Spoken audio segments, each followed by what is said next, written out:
এই যে কোরবানির আগে একটা হুজুর, এই কথাগুলো না বললে আসলে চলে না, বলতেই হয়।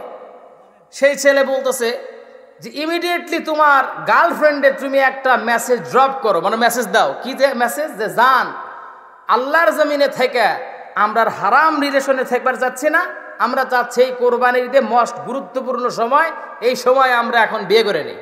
বিয়ে করার আগেই জান। আচ্ছা, এটা হুজুরের কোনো কথা হইল নাকি?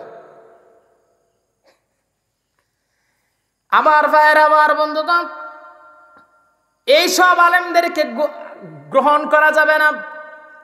আমি তো মাঝে মাঝে মনে হয় ওর যদি যোগাযোগ করা যেত, আমি ওকে প্রশ্ন করতাম, তোমার তো সুন্দর চেহারা, কোরআন থেকে কথা বলো, এত দ্রুত ভাইরাল হওয়ার দরকার নাই, সময় নিয়ে কথা বলো।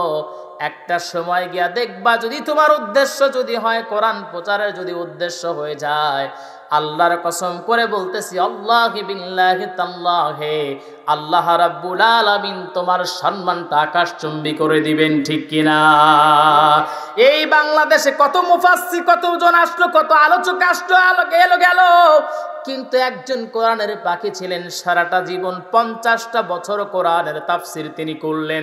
আমার ভাইয়ের, আমার বন্ধুগণ, ধর্ষণের মামলা দিলাম, চুরির মামলা দিলাম, বাটপারের মামলা দিলাম, এরপরে বিষ প্রয়োগে হত্যা করলাম, তবুও দেখি বাংলাদেশের প্রায় 15 কোটি লোকজন তার জন্য চোখের পানি ফেলে কান্না করে, ঠিক কিনা?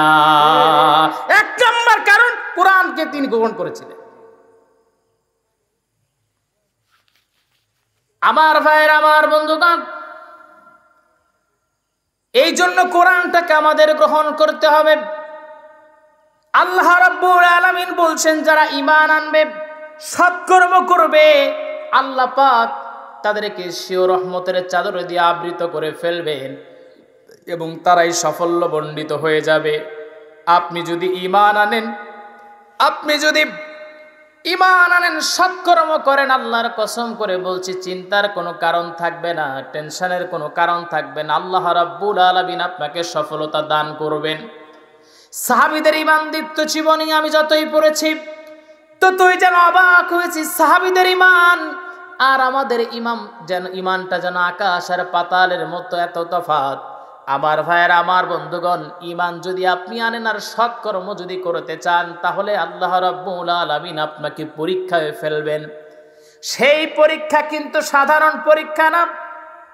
কিতাবের ভিতরে দেখলাম আল্লাহর নবী বলেন, সবচেয়ে বেশি পরীক্ষার সম্মুখীন হয়েছেন নবী আম্বিয়ায়ে কেরাম, 2 নাম্বার, এরপরে সাহাবায়ে কেরাম, তাবেঈন, খোলাফায়ে রাশিদিন, আম্মায়ে মুস্তাহিদিন, সলফে সালিহিন। এরপরে ঈমান যতটুকু যার, তার অনুযায়ী আল্লাহ পাক তাকে পরীক্ষা করবেন। আল্লাহ পাক বলেন, আহাসিবান নাসু আন ইউতরাকু আন ইয়াকুলু আমান্না ওয়া হুম লা ইফতানুন। সবাই বলি আল্লাহু আকবার। আল্লাহ পাক বলছেন, ঈমান এনেছি, এই কথা বললে তোমাদের ছেড়ে দেওয়া হবে না, তোমাকে ছেড়ে দেওয়া হবে না, বরঞ্চ গোলাম তোমাকে পরীক্ষা নেওয়া হবে, পরীক্ষা করা হবে।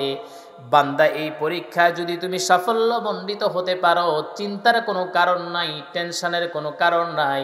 এই পরীক্ষায় উত্তীর্ণ হওয়ার সঙ্গে সঙ্গে রব্বে কারীম তোমাকে কবুল আর মঞ্জুর করে নিবেন। জোরে কোন সুবহানাল্লাহ। কি দিয়ে পরীক্ষা আল্লাহ পাক করবেন? ওয়ালা নাবলুওয়ান্নাকুম বিশাইইম মিনাল খাউফি ওয়াল জুই ওয়া নাকসিম মিনাল আমওয়ালি ওয়াল আনফুসি ওয়াথ থামারাত ওয়া বাশশিরিস সাবিরিন। সবাই বলে আল্লাহু আকবার। সন্তান সন্ততি দিয়া, অর্থ সম্পদের ক্ষতি দিয়া, জানমালের ক্ষতি দিয়া আল্লাহ রাব্বুল আলামিন তোমাকে পরীক্ষা করবেন।